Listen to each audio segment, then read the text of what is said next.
passe là une phase de massification d'expérimentation, d'expérimentation qui depuis 2 ans ont vu 80 centres sociaux dans le Nord et le Pas-de-Calais devenir centres sociaux connectés. Comment ce qui a été vécu, ce qui a été travaillé par un certain nombre de centres sociaux sur des différents endroits des 2 départements, sur des territoires urbains, des territoires ruraux, des petites communes, des grosses communes, comment le numérique a irrigué le projet centre social.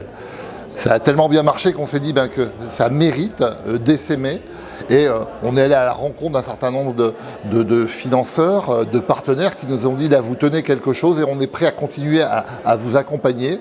Et là on passe pendant 2 ans sur une massification, le mot est pas beau mais il est parlant, une massification de la dynamique centre sociaux connectés. Comment à partir d'une préoccupation qui est l'usage pour les habitants de nos quartiers, de nos villages, de nos villes, l'usage du numérique. On va travailler sur les problèmes de transition, d'inclusion, de fracture numérique. Voilà, faire que les centres sociaux du Nord et du Pas-de-Calais, mais il y a un projet qui est voisin, miroir chez nos copains Picard, comment les centres sociaux continuent et montrent qui sont les tiers-lieux numériques de proximité par excellence. Et les 12 territoires du Nord et du Pas-de-Calais autour desquels s'articule le développement de notre projet étaient là pour dire voilà, on a commencé, on fait ça, on va développer ça, etc. L'idée c'est aujourd'hui de mettre en route et de mettre tout le monde, de se rencontrer d'ailleurs, les 12 territoires se rencontrent, des directeurs de centres sociaux sont venus, des bénévoles de centres sociaux sont venus à la rencontre des 12 territoires. On est sur un projet d'accompagnement aussi des habitants, des salariés, mais aussi des administrateurs et des bénévoles sur les usages numériques. Et c'est pour ça qu'on évoque le fait de faire que chaque centre social soit un tiers-lieu numérique de proximité pour accompagner cette transition au plus près des habitants. C'est vraiment la journée de lancement du projet Centres sociaux connectés. Voilà, là ça fait 3 mois que les équipes pour la plupart ont pris leur poste. On est quand même sur un projet d'envergure, on évoquait 150 centres sociaux, on est sur plus de 62 personnes qui sont financées par ce projet REACT-EU financé par les fonds européens notamment. Et donc là aujourd'hui c'est l'occasion de se rencontrer tous, c'est un petit peu la cousinade des centres sociaux connectés, de façon à faire connaissance. On a beaucoup fait de temps à distance, mais voilà, on est pour le numérique, mais on est aussi pour les vrais échanges en face à face. Donc aujourd'hui c'est vraiment une journée pour se rencontrer, pour faire connaissance, pour échanger, de façon à pouvoir s'inspirer de ce qui a pu être fait, prendre des contacts pour ensuite reprendre contact plus tard et continuer le projet avec d'autres territoires, d'autres centres sociaux qui partageraient les mêmes intérêts ou dont on voudrait creuser un petit peu les travaux. L'ambition de ce projet qui a été mis en place là, depuis quelque temps, c'est qu'au moins 85% du réseau des centres sociaux fédérés soit connecté. Mais qu'est-ce que ça veut dire être connecté?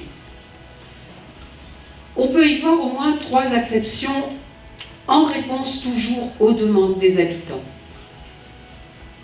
C'est un levier pour créer du lien social, et ça, vous tous, là, ici présents, vous l'avez expérimenté lors de la crise, vous l'avez expérimenté, vous l'avez inventé, vous avez créé de nouveaux modes de communication. La preuve est faite. D'où l'importance encore d'une vulgarisation massive et de pouvoir atteindre, comme le disait Madame Lefebvre, ceux qui ne sont pas encore connectés, ceux qui ne savent pas le faire et qui aimeraient pouvoir continuer et apprendre à faire.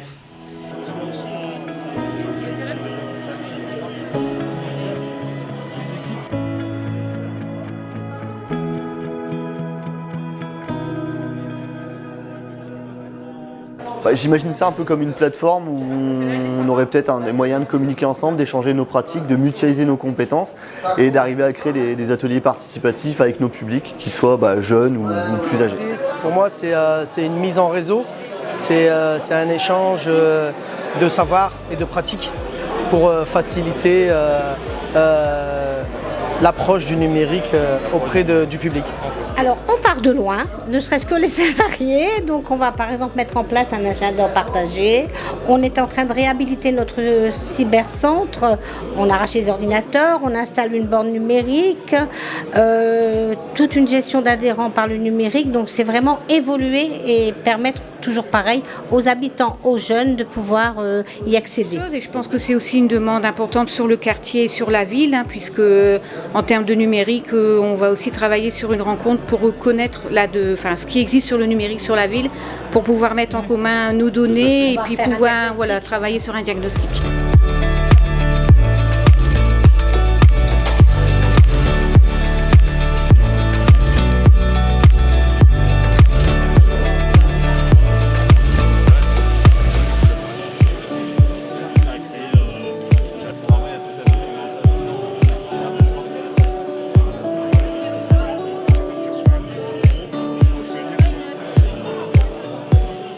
Donc mon rôle, en fait, c'est de faire que les expériences menées par tous les centres sociaux connectés du réseau deviennent ressources pour les autres.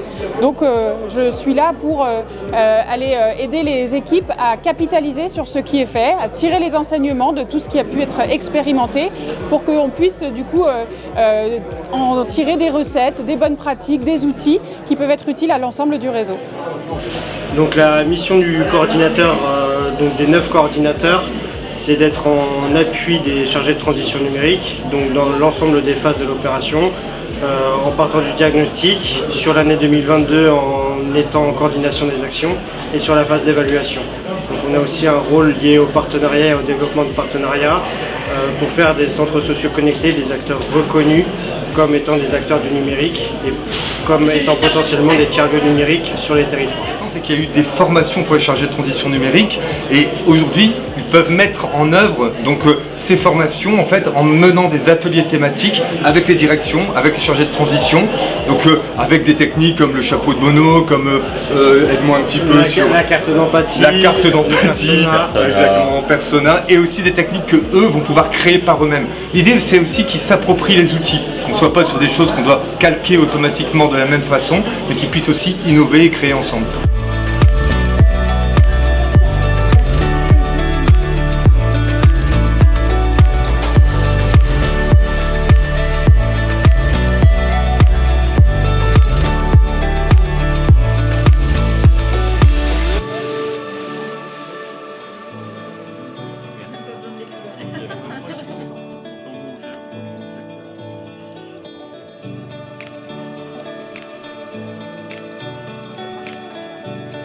Alors, nous sommes sur un atelier que nous avons nommé la Galerie des Rêves. La Galerie des Rêves consiste en fait, à partir de notre thématique, la thématique commune c'est comment le centre social en fait peut-il soutenir les initiatives des habitants autour de 3 thématiques, les aspects solidaires, économiques et citoyens. On est parti vraiment sur ces 3 thématiques-là et nous avons pensé en fait à co-construire un élément autour d'une carte.